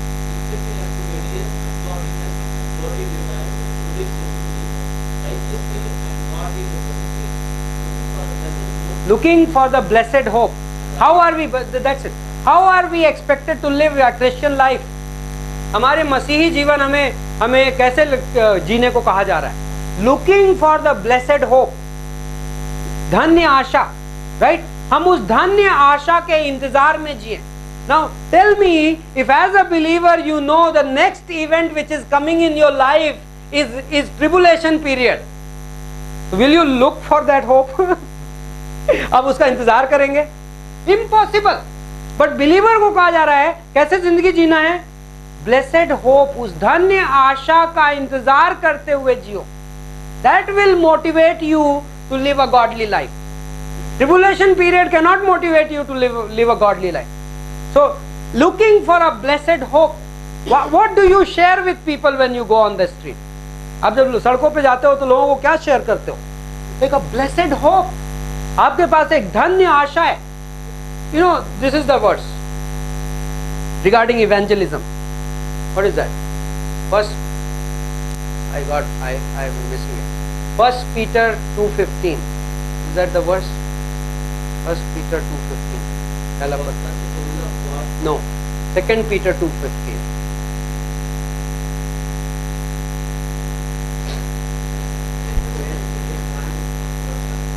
No, sanctify yourself. Sanctify the Lord in your heart. Okay? Being ready to give the reason for the hope which is within you. Right? अब प्रभु को अपने दिल में पवित्र करके तुम्हारे अंदर जो आशा है उसका उत्तर देने के लिए तैयार रहो. हाँ? 1 Peter 3:15. हाँ? No, it's a different verse. 1 Peter 3:15. पहला पत्रस 3:15. You know, इस वर्ष में क्या कहा जा रहा है? How will you evangelize people? There is a hope in you. आपके अंदर एक आशा है जिसका कारण बताने के लिए तैयार रहो. So if you live in a hope, people are going to ask a question. कि आपके अंदर ये आशा कैसे? क्रिश्चियंस हॉस्पिटल में जाते हैं और कैंसर में मर रहे होते हैं, एंड बाजू के बेड वाले को कम तकलीफ होती है, एंड बाजू के बेड वाला क्रिश्चियन से पूछ रहा होता है, आफ्टर ऑल आप लोग इतने नॉर्मल कैसे हैं? हमें तो छोटी सी मुसीबत हो जाती. And that is your opportunity to tell them कि तुम्हारे अंदर वो आशा क्यों है जो उनके पास नहीं है. He's saying that Be ready to give the reason for the hope which is within you. Like imagine if Christian did not have that hope, then he doesn't have a witness. यदि मसीही के पास वो आशा नहीं है तो उसके पास वो गवाही नहीं है. He loses his, like, then my evangelism can be hollow. Right? मैं सड़क पे जाके लोगों को एक भाषण सुना दूं, nobody cares about your lecture. You may quote Bible as much as you want. 1 Peter 3:15 is that, like, be ready to give the reason for the hope which is within you. And as a Christian, I have a hope. Amazing. दुनिया ऐसे जा रही है downward, like really bad, but we have a hope. आशा है, right? So quick, मैं आपको quick reasons देता हूँ, quick verses के साथ without explanation, but आप खुद study करिए. Like reasons why pre-tribulationism makes more sense than post-tribulationalism. क्लेश के पहले रैप्चर क्यों ज्यादा उचित है क्लेश के बाद रैप्चर वाली थ्योरी से. ओके, तो I am giving you some quick reasons, क्योंकि लॉन्ग लिस्ट है, बट मैं सिर्फ आपको समरी दे रहा हूं. आप स्टडी इन पॉइंट्स को ओवर आने वाले सालों में कर सकते हैं, but don't let anybody fool you that post tribulationalism is correct, क्योंकि वो कुछ वर्सेस देते हैं and out of context verses को इंटरप्रेट करते हैं एंड ये प्रूव करने की कोशिश करते हैं कि पोस्ट ट्रिबुलेशनलिज्म राइट है. Okay, so okay, number 1, church is never mentioned on earth during the tribulation period. प्रकाशित वाक्य 6 से 18 में कलीसिया का जिक्र भी नहीं है. That's amazing. Chapter 2 and 3, church is been mentioned maybe about 20 times. Church, right? दूसरे और तीसरे अध्याय में. But between Revelation chapter 6 and 18, no mention of church. While God is pouring His wrath on the earth, no mention of church. Okay, कलीसिया का वर्णन नहीं है.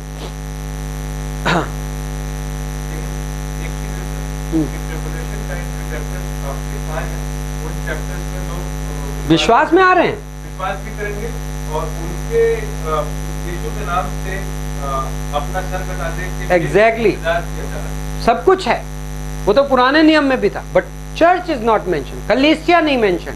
ऑफ कोर्स वहां पे 1,44,000 प्रचारक हैं. ओके, वो प्रचार कर रहे हैं. यहूदी लोग ऑन फायर पे आ जाएंगे. जो यहूदी आज भटके हुए हैं वो लोग जोश में आने लगेंगे. ऑफ कोर्स हम ये नहीं कह रहे हैं कि उस जमाने में लोग विश्वास में नहीं आ रहे हैं, आ रहे हैं. यदि आप टीचिंग देखेंगे तो इवन ट्रिबुलेशन के अंत में आपको मिलेनियम में 1000 साल के राज्य में बाय द वे कौन लोग घुसेंगे? मैं और आप नहीं घुसेंगे. बाय द वे, मैं और आप स्वर्ग में यीशु मसीह के साथ में राज्य करेंगे. बट 1000 साल के राज्य में प्रजा कौन है? Who are the citizens of the kingdom? Matthew 25 में यीशु मसीह भेड़ और बकरी को अलग करेगा और भेड़ को बोलेगा आओ अपने प्रभु के आनंद में प्रवेश करो. Come enter the joy of your lord. वो फ्रेज मेरे और आपके लिए नहीं यूज की गई है, by the way. That we are not in that phrase at all, because by that time we are already, हम ऑलरेडी उसके साथ, हम उसकी दुल्हन बन चुके हैं, हम उसके घर के, हम उसके पिता के घर का हिस्सा हैं. Okay, so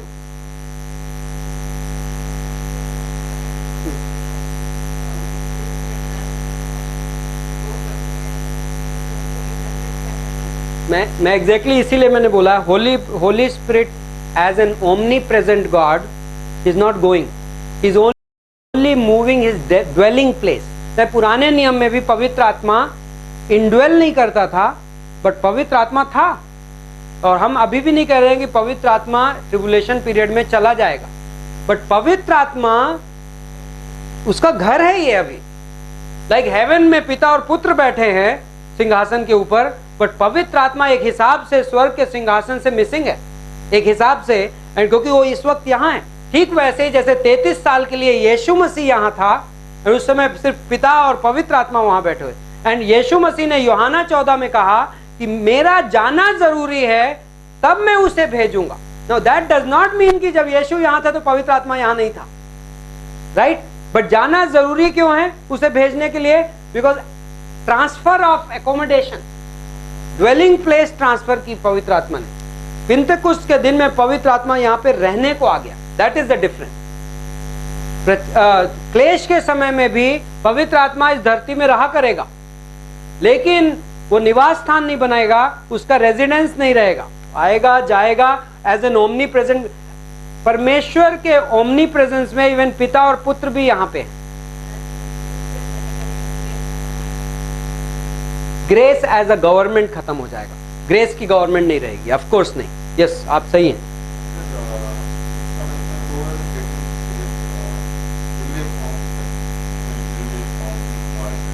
They won't be called a church. The church is from the day of Pentecost to the rapture. Everything else is another economy. They are going to be. So Jesus के parables में आप देखते हैं तो एक category है bride, but then दूसरी category है द वर्जिन्स, राइट, कुंवारियां। ना कुंवारियां बाय द वे दुल्हन नहीं है, बट आप देखते हैं कुंवारियों के दृष्टांत में कुछ कुंवारियां अंदर ली जाती हैं और कुछ नहीं ली जाती हैं। तो कुंवारियां कौन है? कुंवारियां एक्चुअली ज्यूज हैं। Then there is another category, friends.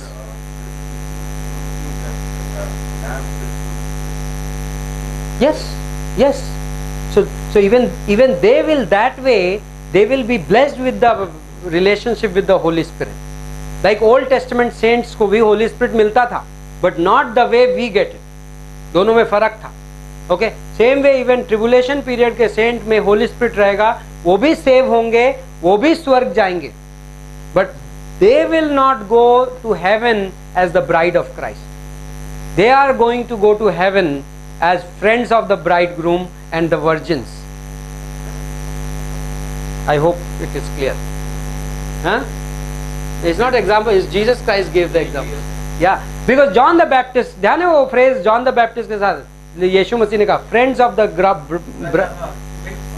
तुम्हारे वो लोग उपवास नहीं करते। और हाँ, तो दूल्हे के दोस्त, जो ये फ्रेज है, दूल्हे के दोस्त कौन है?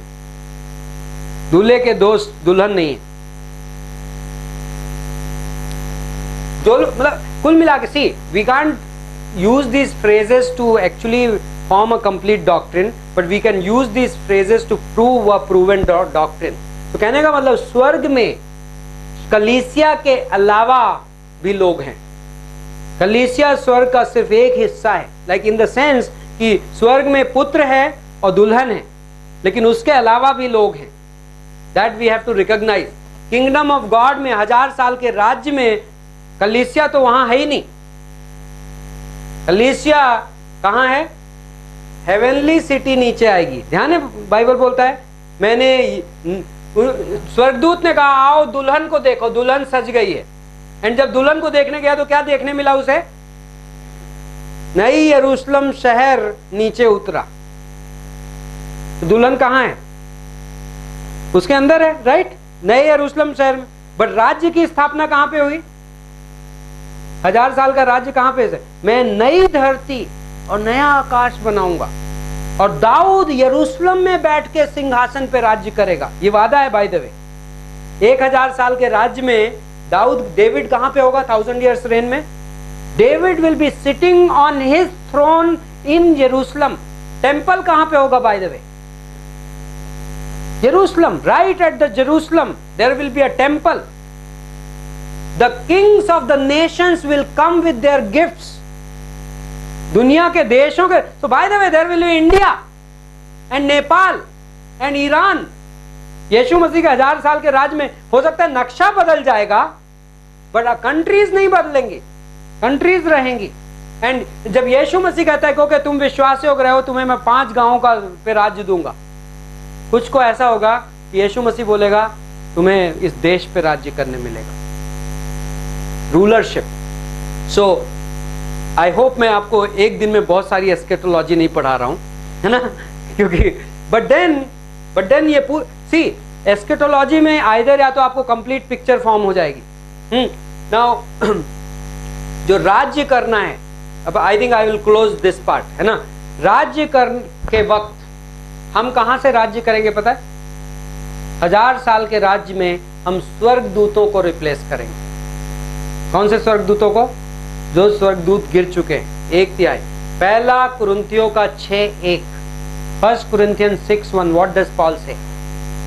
You are taking each other to court. तुम एक दूसरे से को न्यायाधीश, एग्जैक्टली तुमको नहीं पता कि तुम स्वर्गदूतों का न्याय करोगे। दैट मीन्स कौन सा दिन है वो? जब इमेजिन आप अपनी ऑफिस की चेयर में बैठे हो नए यरूशलेम के शहर में, और एंजल गैब्रियल आया, यस सर आज मॉर्निंग के लिए क्या है? तो आप बोलोगे एक काम करो, बॉम्बे में जाके एक ट्रिप लगा के आओ, सब ठीक ठाक चल रहा है कि नहीं, आके रिपोर्ट दो मुझे। That's what, क्योंकि यीशु मसीह कहता है कि तुम 10 महीनाओं में विश्वास योग्य रहे, तुम्हें 10 शहर पे राज्य करोगे। तो वाह, कब करोगे आप 10 शहर में राज्य? क्योंकि इटर्निटी में तो आपको वो मौका नहीं रहेगा। इटर्निटी में there is no earthly kingdom. अनंत में जब आप स्वर्ग पहुंच, जब सब लोग स्वर्ग और नरक डिसाइड हो जाएगा, तब आपके पास कोई अपॉर्चुनिटी गांवों और शहरों में राज्य करने के लिए नहीं रहेगी। तो गांवों और शहरों में राज्य करने का मौका कब है? 1000 साल के राज्य के दौरान। हैं?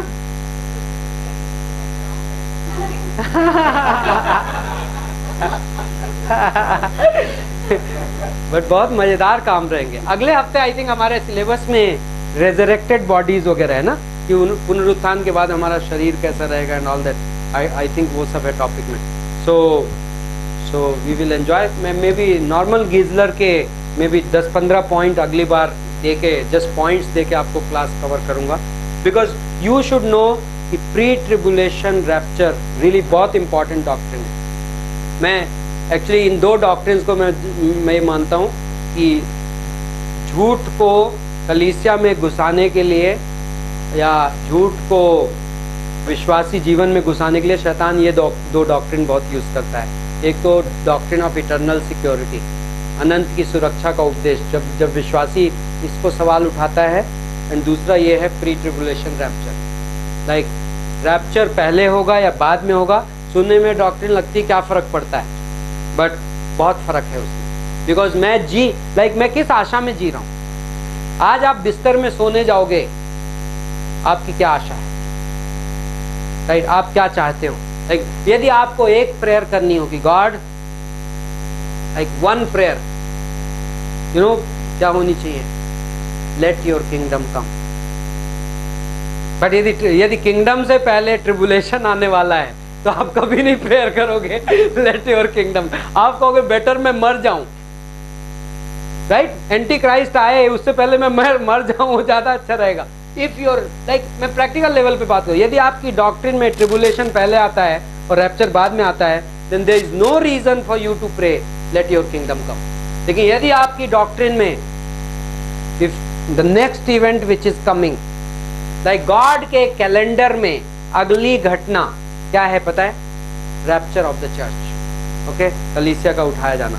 परमेश्वर, हम आपको धन्यवाद देते हैं आज की शाम के लिए, आपके अनुग्रह के लिए, आपके प्रेम के लिए, इस अद्भुत आशा के लिए। धन्य आशा, ब्लेसेड होप जो हमारे अंदर है। एंड हमें इस तरीके से आशीष करिए कि हम इस ब्लेसेड होप से ज़्यादा से ज़्यादा कैप्चर हो जाएं, प्रेरित हों हमारी ज़िंदगी में। तो ब्लेसेड होप हमें उस शुद्ध तरीके की ज़िंदगी जो आपको पसंद आती है वैसे जीने में मदद करे। हमारी वो आशा कईयों के लिए गवाही बन जाए और सुसमाचार सुनाना कितना आसान हो जाए कि लोग हमसे आकर पूछें कि तुम्हारे अंदर एक आशा है, और वो आशा क्यों है और कैसे है, और हम उसके उत्तर दें। और लोग हमारे तर्कों से नहीं बल्कि उस आशा की वजह से कन्विंस हों। आज की शाम आपके हवाले करते हैं हमारा बचा हुआ हफ्ता। इस हफ्ते के दौरान जो सभाएं हैं जहां हम प्रचार करेंगे वो सब आपके हाथ में देते हैं। यीशु मसीह के नाम से मांगते हैं, आमीन।